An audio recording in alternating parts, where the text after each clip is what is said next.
Malala mali e aho e ki mo lele e tonga hono kotoa fia ke o taritani lele ki mo tolo ki o mo ngā hiongo mo le tio kai uma ai televisoni tonga ki he hoani. I he wakaiko ia ki ngāhi ulu i o ngongo.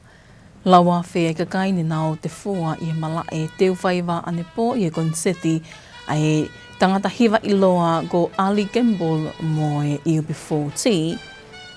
Whamahino e he palemia o ki kai ke e hapalani ngā ue ke fotu uha ofisi whaambastoa atonga i Isileli, pe a lawawhe kau whalau ewa ko nau ahia atongani i he wakameli ata pe i he taoni, mo i whakaamu ke ai taki mamata ke tokoni ki he ekonomika e whonua. O kuto e be ngā hitala noa kehea na iange pehe ai ta wakai ki ngā hiongongo me he mala e o sipoti kai uma ai to o ngā oi ea. Ko e wakailewa eni ki he whakai ki iki, ko au liliani porutele. Ko tohi i tuoua i historia o tongani a hono toea whea e he tangata hiwa iloa i mamani ko Ali Gamble mo e UB40 ke whakame ite i he malae o teu whaiwa i Tongatapu. Ko e makamaile whawhiawhia lahi eni ki lawa wheu ka kaine nau ahia a teu whaiwa ane whiawhi e mahino na e ikai ko hawhanongo le o pe i he le tio, televisone, pe koe teknolosia, ka kona mamata tonu i he hiwa mali e a Ali Gamble mo e UB40 pe a toi whanongo tonu whoki eni. Tawa kai ki whakai ki iki. Stick by me and I stick by you. When you cry, I cry too. Stick by me and I stick by you. Come on. Ko e konsetini ne me atonu i tahi ni prinsesi kalaunisi na ta kalamohono ngahi alo whewhine.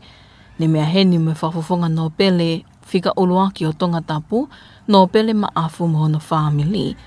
I au tonu e ngongo e le teo tonga ki he mala e teu whaiwa ke konsetini nai mahino e laua whika kaini nau ahia ai makamaile mahu i ngani o ta tau pe me longa i whanau ki he kakaila lahi i mahino ne kau eni i he polokalama na ne whatahataha i ki ai e ngai family lahi neongo ai tōkunga ne i ai e ea.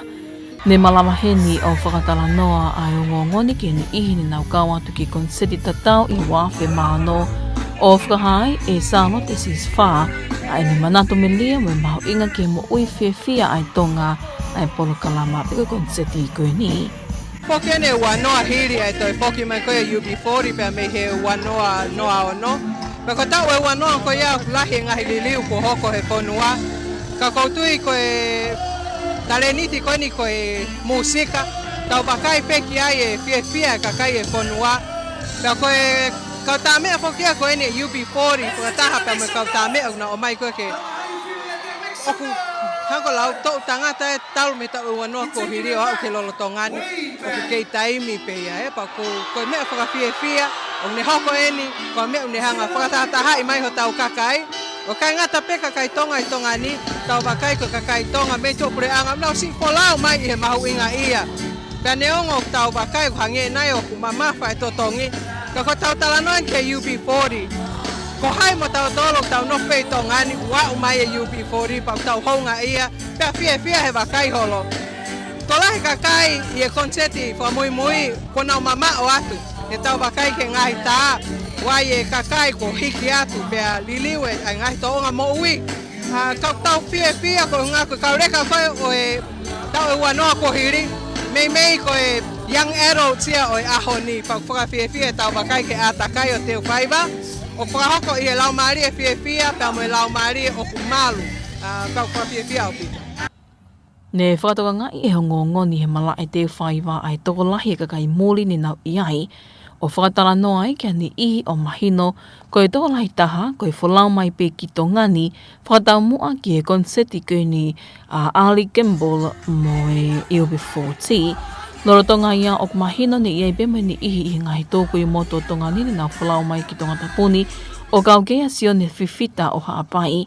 Koe whakaamu ke kau whakataha i konseti whakahistoriani i mahino koe tuoa aki eni ai i tongani a Ali Gembol mo UB40 talu me wafi maano pe aku tātai taha ke ahia e haka hiwa iloa me tuapule anga a tongani.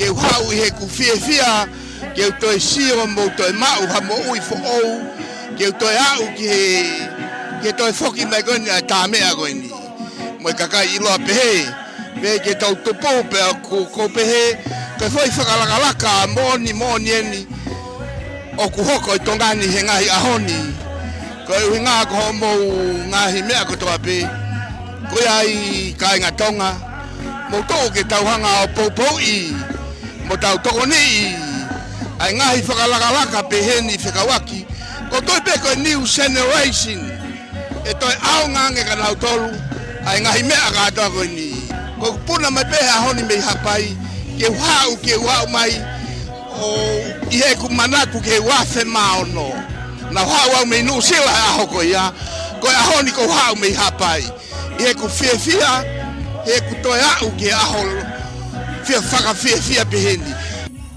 Lorotonga nine i kai koe kau hiwa iloa ni pe ni whakari ali hona tale ni ti mo i hiwa kānei kau kia i kau hiwa tonga ko DJ Noise Turi asi pone o Monotry Fee Joint mo ni ihi kehe pe ko kau hiwa tonga no fo moli mo ni ihi pe i tongani.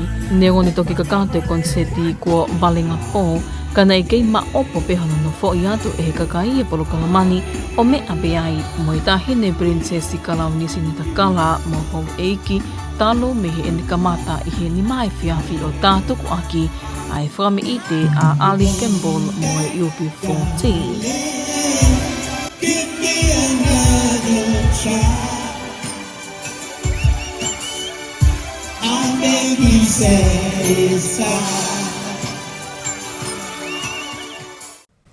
Lorotonga ni aku hoko ai ngahi konseti lalahi hangi koe ia koe konseti koe ni ai UB40 koe whainga maali e lelei ki he ngahi bisnisi i ki tau taha. Koe hui koe whakataha anga whakatoko lahi i he hoa loa o ku mauai ai whainga maali e ki he whakatau atu ai nau ngahi koloa o hange koe ngahi koloa mea toko ni koe mea wainga mai whanau me ngahi koloa ke he pe. Pea koe whainga maali e ke tupu whakaekonomika, ka tau wakai ki a popua aho mo e tala noa ko ia. I he whatala noa ai o ngongo le te o me televisione Tonga ke ni ihi o ngahi bisnisi iki, ne nau i he konseti UB40 i he fiafi pulelulu.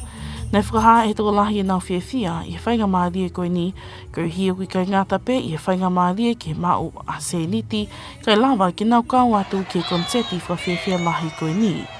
Pehe e fui wākau toke me he Fusion Eats, nei kauhini ihi ne whakatau mea tokoni i he VVIP, koe mea whawhiawhia e taha, ai wakai koe ke mao e he kakai e whanua ai whiawhia i he konseti, o lawai ke nau whiawhi whiawhia i e kakai pia lelei au pito foki, mo e whakahoko whatongia e kau ofisa ngā ue tukangai kina e tauhia melino, pehe ke kau ofisa polisi, o i kai ke hoko hawhatamaki i halongoa ape makuku i he matanga.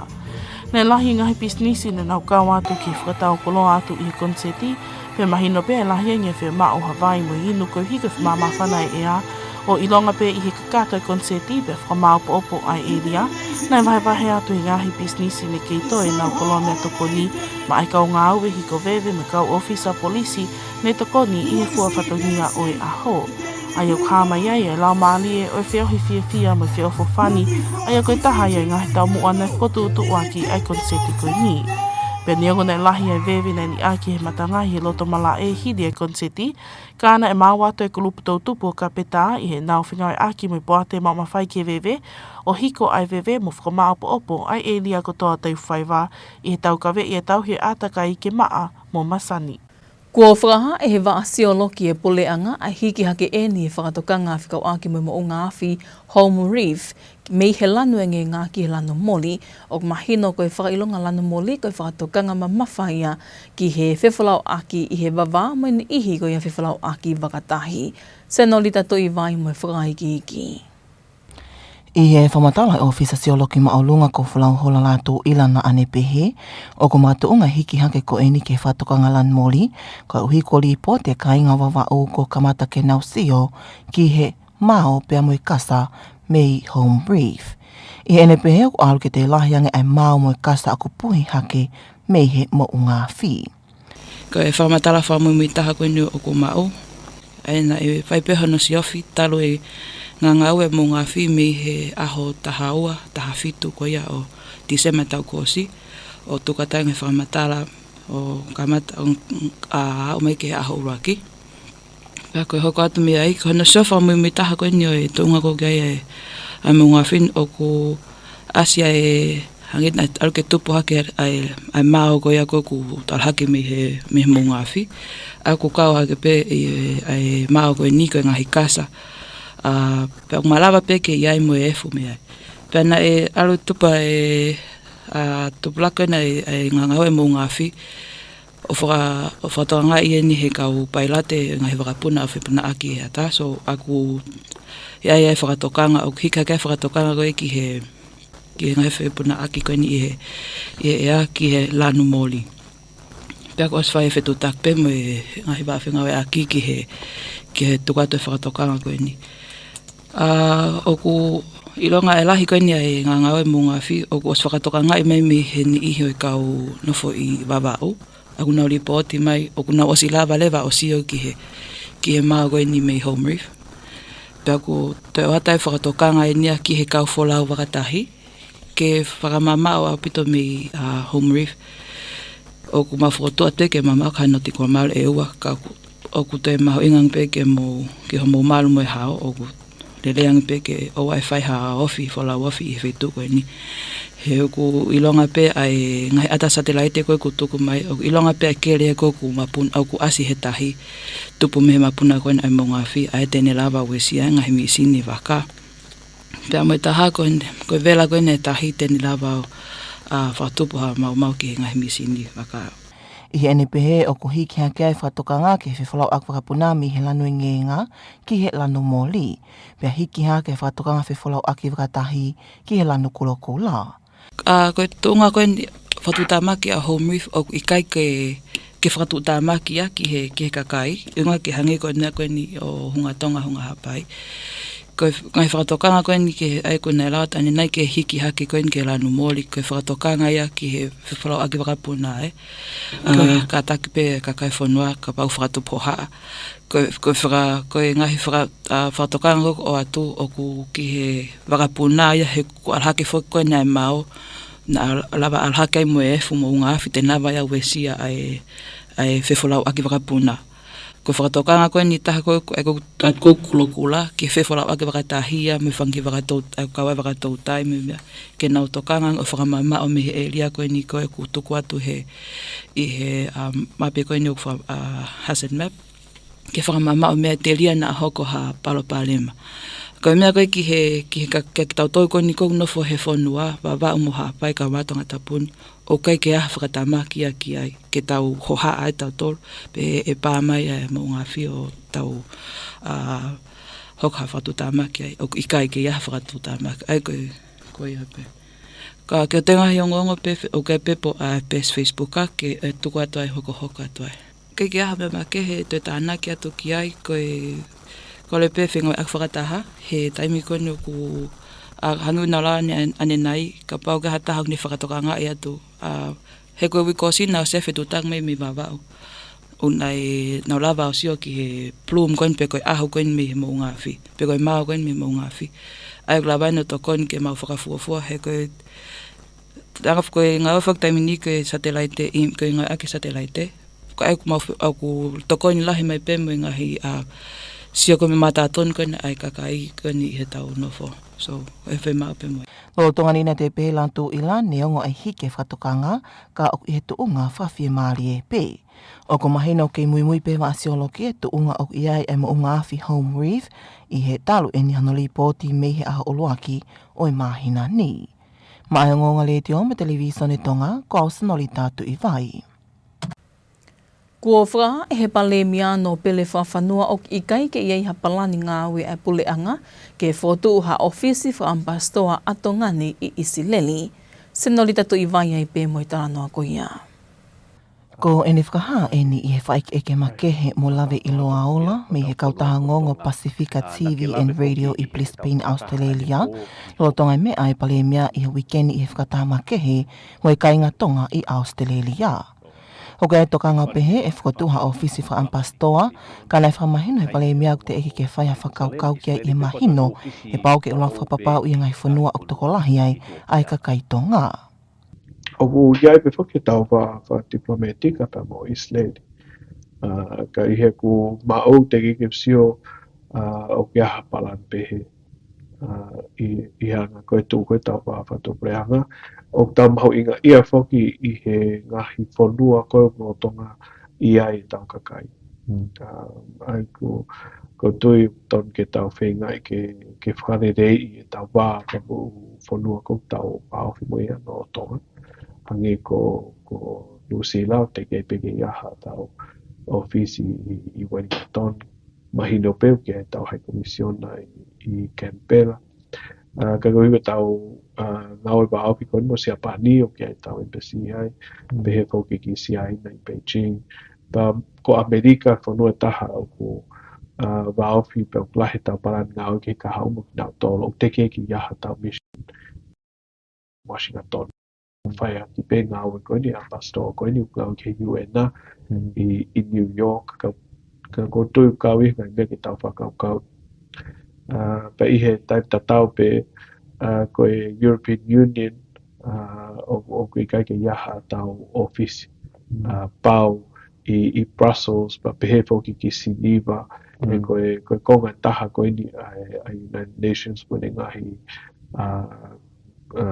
kautaha ko Geneva I Switzerland ka mo New York I Amerika.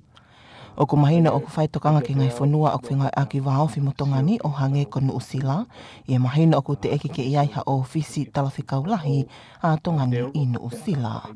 Mai o ngonga le te o mo televisione tonga ko Sonorita tu I vai. I he uluaki mahina pe eni o tau whaoni, ko laua whe kau whalau ewa mai ki tongani I he wakameili ata pe eni o igai kau I ai mala e whakapuna. Ko I ngahi wakameili eni e whā kua tu otai tongani pia ko ne whakaiwi ai to o ngā whakaekonomika a tongani ta te whito eni ki ngahi business I tau taha. Le te atau kapo mo whakaiki hiki. Ia whaumatala e whisa ngāue me pon ngāue taki mamata ana se ini mano pangai. Nāne pehe ko whakailonga lelei eni ma ai ngahi business ngāue whakamea a atongani. I he mahino ko wakameili eni e ua ko ni I tongani I he weekendi pe. Pea tatau ai moe ha a whiawhia e kakai ngāue whakamea a ke whakatau atu e nau ngāhi koloa pea tokoni ki e nau mo ui whakaaho. Lahi au pito ai ahono whakataua e tau ngahi mea ngāue whakamea a. Pea na e pele au pito pe ai whakatau. Ai oho vale koe ai kau henji kua whene ke peke nau amanaki nau tolu e hifo tokolahi hifo ai e kau pāse te koe mehewa pea pehepe ki he toiongo ngoa ange ai ngahi business I toa I hono ahia he kau pālangi koe ni me he wakameili, pe koe kau kiet koe me wakameili I hono ave ki nau tolu ke nau whakatau kei I ki ngahi mātanga whakaitak mamata o Nuku'alofa ni. Lolo tonga eni, ne mahino pe ne tu utai tongani he whiawhtokonaki aho tahawhitu e mahina ni e wakameili. Aia ne mohe I tongani o tokfoki he hengi mō ni te, ka na e pehe e mano pangai, neongo e nau sāpate I tongani, ka na e kei tau he pe ai malu e sāpate. Ai nei tau mai e whawhopake he hongo fūnu o uli. E wā taim whoi au pau ke whai ai ngāue e ngahi kupwhekawaki ke kli ai waka. Pea mei koe taimi hawhi taha ko nau hifo. Nai osi whai pe ai awareness program tolahi pe ai kau customers e kai pehe pe ki he kau handicraft e o ange koe ni koe ki ofisio. Whai pe ngahi tala noa whekau aki pea mohe koe nai waka.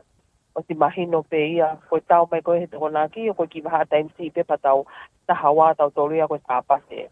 Pena e lava pe ai ai pe mai no ak mo kina tolu he koe waka koe he poto waka koe lai mo he koe he sapate I he ni Nuku'alofa ni na I he laine o ta hafe ki tu mea tupu ki o lunga ai ke pese ti koe o waka ai koe whakatahai e kau pāse se me kau paka pea nai o si organize pe ia he poto ngā we ai o kai pe fo koe ngahi customer service banki training o si nau tau mai ki ai tamai ki koe ni pea koe tahapate ne na womi kotoa pe na sai pe fe mahi no aki tamo po ngā oi polisi na womi kotoa pe ki loto wafo pākingi ai o talitali peke aha mea ia e li tea ko stel hatua mole ke mamao ne ke peke te aha mea ko pisnisi I aho sapate o mahino ia ko tongani ko sapate ko holy day pe ia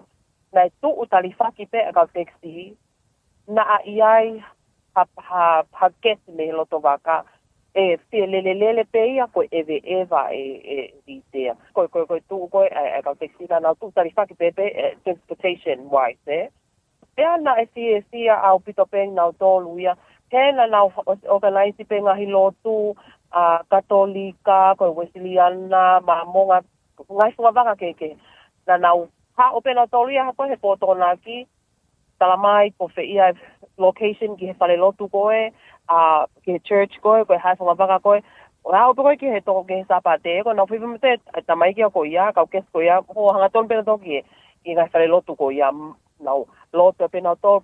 Tēnā, ne keke iai hangahi palo pale mai ali tia ne hoko e hangahi complaint me nau toluone takato ko e sapate na nau fie me ka henchi craft fie me ka taxi e osi ko ia e nau o aho ko ia sapate kai kehe o whakafofua ki ngai wakamili whakakatoa e tongo fulu tupu ko whakapapau I ke nau ahia a tongani I he tauni. E whakaamu ke whakaivia mo whakalakalaka e tuunga whakaekonomika a tongani. Ko wakamili hoko, whakatatau ke taim te pile ko tuku mai me he punga e taki mamata, ko e aho nima o mahina kato Ma ai o ngonga le ti o me television e Tonga, ko li tea tau kapo. Ko e uni o ngonga whakarauta whanua I ke wani ko ngahi o ngonga me malai o sipoti mo piea o lie.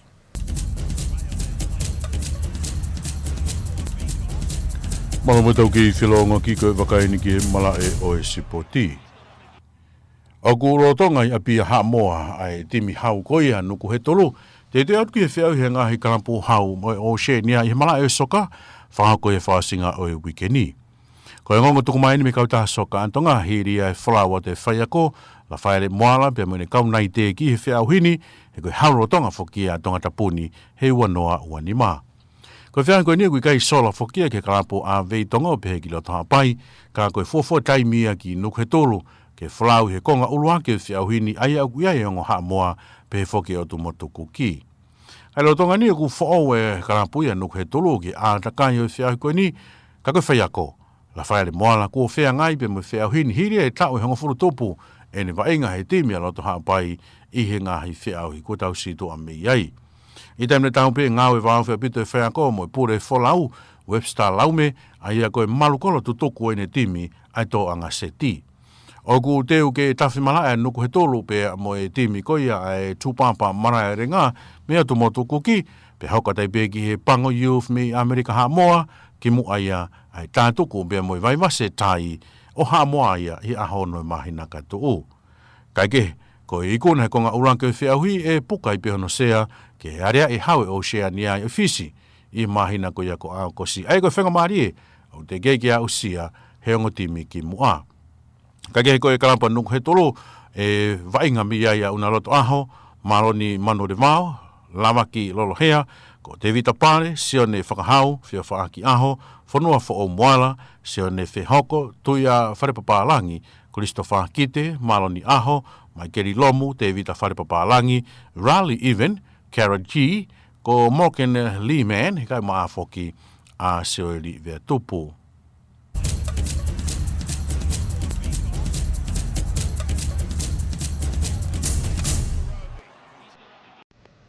Ko e wakaile eni ki he tuunga o e ea, I hono tuku mai mi wa awake matangi a tonga I wha mutu whakahoko atu e inoki le linga. Maro e lau maare ho eki pa moe rea tōng kotoa. Tai tai reping mo tōru ki e tau whamatala ea. Katoa ngā ngua o tā maki toka ki he whakatoke lau. Pea o mea o tā mako ni he ao whia. Pe whuke o atu mo tō maro ke loro rahi a ngai taimi. Ki whakatoke lau i ngai aho ko ia ka hoko mai. Inisi satellite ni o e ahanu. Tako kahin ki ao tā maki whataro piki koe ko noa fitu e whao. Me toka ia ki he whakahihifo ko ia po tahi o teriki tonga pe mo teriki toke lau. Ako ala tamang whataro piki ko ni e ngā unu whakatonga I pe ia ki mamātu tau ngā pote tahi o wa wha ko ia ka hoko mai. Ka koe wakai koe ke o tu tonga e aho ni, ke I toka pia ala tamang uhalahi ki he whakatoke lau ko ia o tu tonga. Ka koe konga me ala tamang ki me tokoto ke whae whanua ko ia o ni o Tongatapu. Ai o me ala tamang ko ni a whia uhatu mo tō ke whae whanua ko ni o Tongatapu ko pe whoki wa wau pe mo hapai ki aho ni. Kai lahi ala maaripi whae whanua ko ia o eua Tongatapu. Ki iwa who'o. Ka koe aho ni nima koe ka hoko mai, ta waka inpa me he Pasifiki. Ala tamaku alahi tene ki toka pe ki he whakatoke lau. I he tau ngaunga koe ki he whaasinga koe o wikeni. Whawhawhua e ngā unu hwhua ala tamaku alahi koe ki he whakatoke lau o tonga ki niwa to tapu pe mo niwa who'o. Whaasinga o wike. Pe kaut kei pe mo haa pai mo wa whao. Kamatanga o wikao. Pe mo haa uha lahi mana mana. Pe pe whoki ki hawiri marohi whatuku mau ki whakatoke lau. Whaasinga o weekend, tāpa pe wike kaha o. Ko whamtalaian pa mi he pōni o au ki he pōngpōng ko ia a pōngpōngi. Ki ua uha pe a vai whanua ko ni o Tongatapu pa pe whoki wawa, malawa ke lolo lahi I hangahi taimi. Awa maari le lei pe ke vai whanua o hapai Tongatapu pa pe whoki ni wa who'o tuki he hangahi. Uha tu mato ngai whetu pe e ni I. Fua maa whanahe pōni po koe moko tahe au ke mau lau ko tipi e ua whaa ki Tongatapu mo e ua wa nima ki wawau pe a wa ono hea pai, pa pe hoki ki he o ni wa. Koe hawi lipa mi tonga hake, ma le tahe o fuki ka nima, ke kotoa pe o tonga, pe marau ke hike ki ke wa noa, te whito ke wha whanua koe, o ni wa, pe pe hoki ki wa wao. Koe whamatala e ki a pungi pongi, pe ke hoko te ai uha tu moto, ki ni wa Tongatapu wa pe hoki ki wa wao. Kaut koe pa moha pai ka lahi alo maare te ki Tongatapu, ke hangai uha tu moto. Ngai whitu pe ni, pa pe hoki ke wa whanua koe ni wa who'o. Marunga taha fua maa whanake a pungpungi, neo ke marunga koe tau taha, ke tau rua ke kotoa pe o tu tonga. A koe taimi koe o tahi, maha toka tahi, he toi wan nima koe ki he taha taha, I he pōni pe a tau maari e ia, te on furu koe ke nima, pungpungi a pungi pongi. Laa pe moe mahina hopo e laha, o simi ke wataha koe ka ni ona, pe a toi mahina, toi mi te waru koe ke he tolu, a hingi hingi.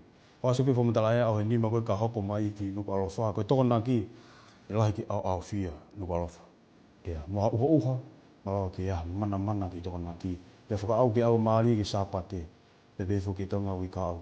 Tuki hea ngai uha tui mato, ia ngai whitu pe ni. Fua maa whanana au nima ka hoko mai, tau ki marunga, tau taha ki he tau tolu, ki Nuku'alofa. Ka koe ngā tanga pike anu, aro pito ho mo mea mai, ka mo mea. Ino ki lelenga ia mui whamumi taha I he tuunga oi ea, ka tau toi wakaengi pihi ki ngā hai ulu I o ngongo. Lawa whea ka kai ni nao te fua I mala e teo whaiwa ane po I e konseti ai tangata hiwa I loa go Ali Gamble mo e UB40. Whamahino e he palemia o ki kai ke e hapalani ngā ue ke whotu uha ofisi whaambastoa atonga I Isileli, pea lawa whea kau whalau ewa ko nau ahia atongani I he wakameli ata pe I he taoni mo I whakaamu ke ai taki mamata ke tokoni ki he ekonomika e whonua. Pea moe ka katoa I peia o ngāhi o ngongo mo I letio, kai uma ai televisone tonga ki he hauani mo I whakaamu, ni au taki kotoa atu peia ke loto whale kotoa. Kai malo I tau ke iwhi au mai, ka mō mea.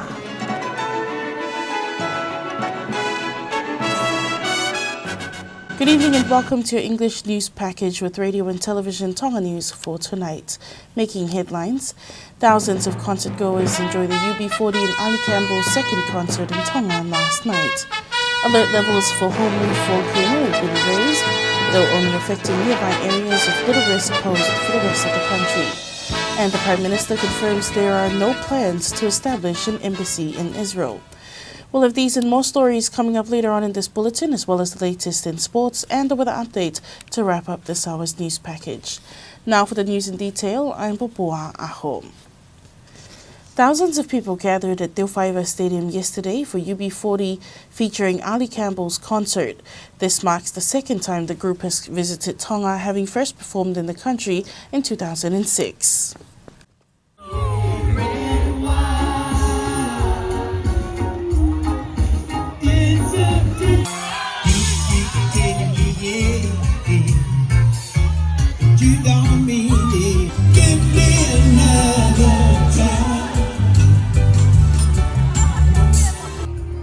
This year's concert is part of UB40 and Ali Campbell's Pacific Tour, known as the Big Love Tour, with last night's event serving as the opening of the tour program in Tonga.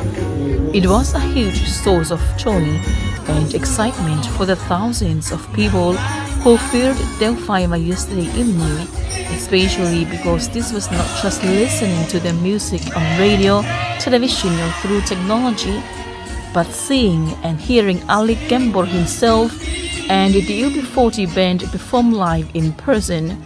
The concert was attended by Her Royal Highness Crown Princess Sinadakala and her daughters, Lord Ma'afu, along with his family. Radio Tonga News coverage at the Tonga field clearly showed the thousands of people enjoying this special occasion, from young children to adults alike. It was evident that this concert was a family-oriented event that brought many families together, regardless of their circumstances. Radio Tonga News was able to interview some attendees who had also attended the first 2006 concert. Charlotte Sisfa shared her happiness and spoke about the importance of such events for the joy and well-being of the Tongan people. 20 years later, UB40 decided to return again to the Kingdom of Tonga, the same place.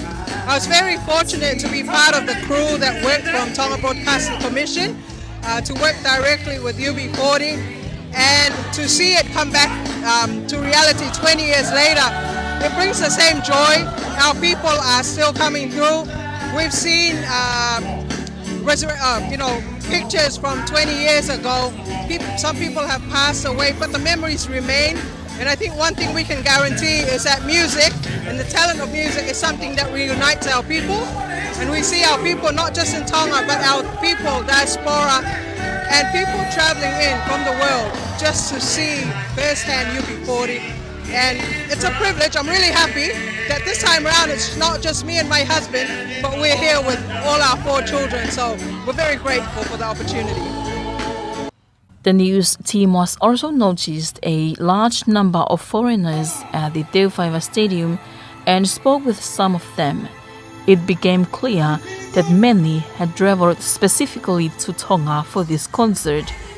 There were also people who traveled from the outer islands to be part of this historic concert.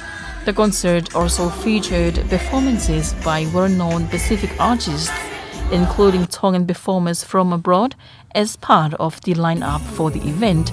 Although the concert concluded late in the evening and was concluded with performances from Ali Campbell and UB40, the people were still there to witness and enjoy the moment.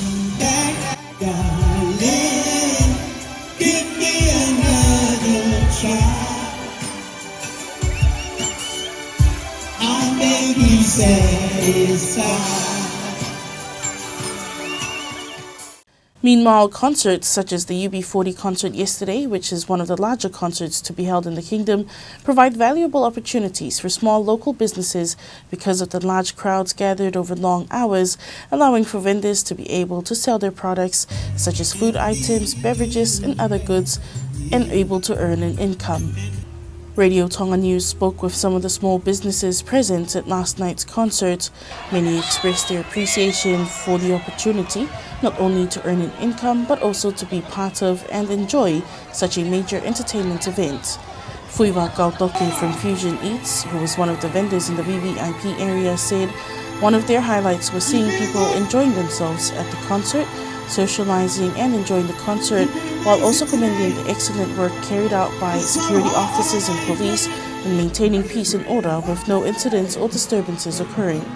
Many businesses participated in selling goods at the concert, and there was a clear increase in demand for water and drinks due to the hot weather. But the conclusion of the concert saw the venue being cleared, with some vendors still having food items remaining, and they shared it with event support staff and police officers who assisted with the cleanup duties, demonstrating a spirit of unity and goodwill, which was one of the key objectives behind organising this concert. The Tonga Geological Services has raised the alert level for Home Reef Volcano from yellow to orange, citing increased volcanic activity observed in recent days. The upgrade to an orange alert level indicates a heightened warning for aviation in the area, as well as a red alert for small maritime vessels, although there is no immediate risk to the rest of the country. Speaking to Radio and Television Tonga News, the senior geologist for Latu says the alert level was raised to orange after reports from the people of Va'o confirmed visibility of the island, along with increased ash and gas emission from the volcano. Latu added that volcanic ash and gas emissions have intensified, prompting further safety measures. As a result, the aviation alert level has been raised from yellow to orange, while the maritime alert level has been increased to red. Despite the increase in the alert levels, the situation remains stable at this time.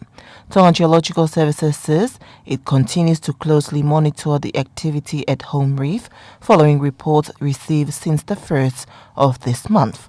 Authorities are advising mariners and pilots to remain alert and follow all safety advisories. The Prime Minister Lord for Whanua has clarified that there are no plans to open an embassy in Israel. The Prime Minister confirmed this in speaking to Pacific TV and radio while visiting Australia this week. There had been recent rumors spread on social media that suggested government were considering establishing an embassy in Israel, following in the path of neighboring country Samoa, who have confirmed opening an embassy in Jerusalem this year, and Fiji, who opened an embassy in Jerusalem last year. However, Lord Fafano explained that priority for establishing new embassies must first be given to countries where there are large population of Tongans and a great need for a diplomatic office. He said that focus is being placed on countries that work closely with Tonga, such as New Zealand, noting that Tonga does not yet have a High Commission office in New Zealand.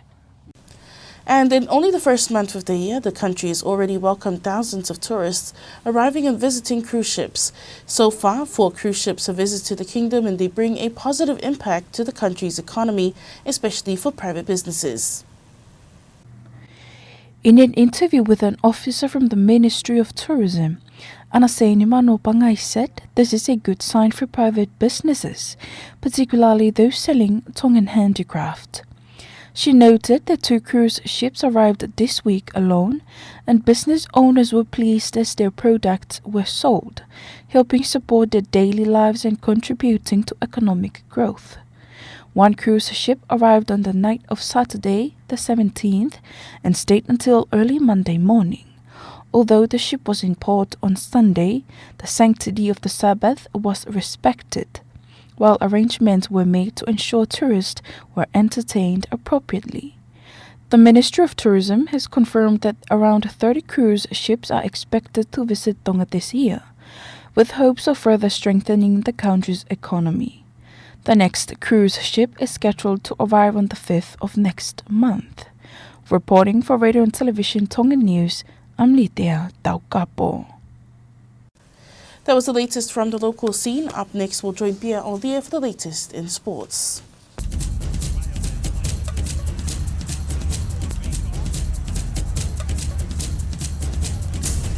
Welcome back in sport. The champion club Nuku'alofa FC is in Apia this weekend for the qualifying stage of the OFC Men's Champions League 2026. It marks a historic moment for the club, making their continental debut in Oceania's top club competition. The Tonga Football Association has confirmed to Radio Tonga Sports News that Nuku'alofa is only the 3rd Tongan club to feature in the tournament, following Veitonga FC and Lotoha'apai United in previous years. Nuku'alofa will contest the first qualifying stage against the teams from Cook Islands, American Samoa, and host nation Samoa. The side is coached by former Tongan international Moimoi, who spent 12 years playing for Tonga United between 2003 and 2015. During that time, the club competed in 6 OFC Men's Champions League campaigns. Paula says he is confident that his young squad will rise to the challenge. The team's clear objective is to win the qualifying stage and secure a place in the final tournament in Fiji this August, a feat neither Veitongo FC nor Tonga United has previously achieved. Nuku'alofa opens its campaign against Tupapa Maraerenga FC of the Cook Islands before facing Pango Youth of FC of American Samoa and the host club Vaivasetai of Samoa, playing 3 matches in 7 days. And that's sports news.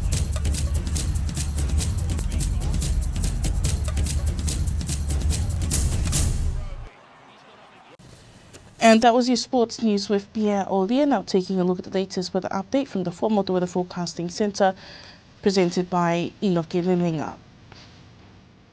Hello and welcome to a winning forecast from Tonga Met. Our main stories for tonight: unsettled weather are expected for the northern part of the group.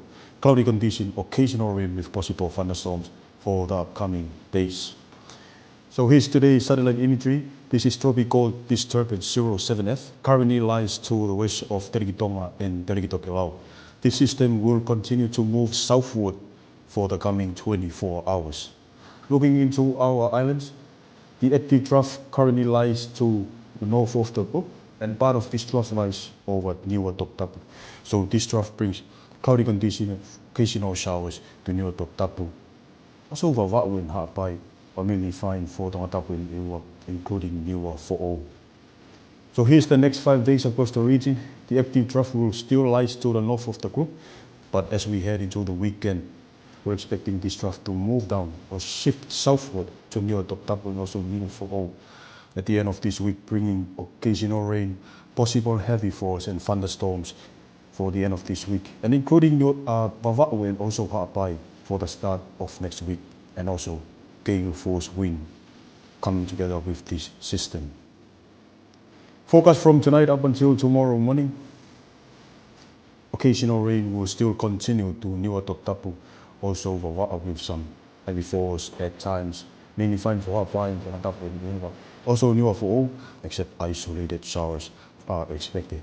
Minimum temperature for tonight will be dropped down 24 degrees Celsius for Tongatapu and Niua, 25 for Vava'u, and 26 for Hapai and also the Niuas. Our wind will be from the north-southeast, 10-15 knots for all of Tonga, then rise up to 20 knots, especially for Niua Tongatapu and also Vava'u. Our forecast for tomorrow, rain will still continue for Niua Tongatapu, also Vava'u. Some heavy falls at times, mainly fine for Hapai, also Tongatapu and Niua, except scattered showers. Maximum temperature for tomorrow will be up to 31 to 32 degrees Celsius for all of Tonga. Our tide prediction: low tide will be at 25 minutes to 11 p.m. tonight, and high tide will be at 10 minutes to 5 a.m. tomorrow morning. Sun and moon sunrise will be at 21 minutes past 6 a.m. tomorrow morning, and moonset will be at 8 minutes to 3 a.m. early tomorrow morning. Last week, the 5 days outlook for Nuku'alofa. Saturday, we're expecting cloudy with occasional rain, with possible thunderstorms, then becoming fine by Sunday, and we're expecting showers of rain from Monday until Wednesday next week. Maximum temperature for the next 5 days will be around 31 to 33 degrees Celsius for Nuku'alofa. And that will be all for tonight. Good night. Thank you to Enoch and the rest of the team at the Tonga Met Service for that latest weather update. That wraps up this hour's news package for tonight. But before we part, here's a final look at tonight's top stories. Thousands of concert goers enjoy UB40 and Ali Campbell's second concert in Tonga last night. Alert levels for home reef Volcano have been raised, though only affecting nearby areas with little risk posed for the rest of the country. And the Prime Minister says there are no plans to establish an embassy in Israel. And that was the latest news with Radio and Television Tonga News for tonight. Thank you for joining us. Have a good evening.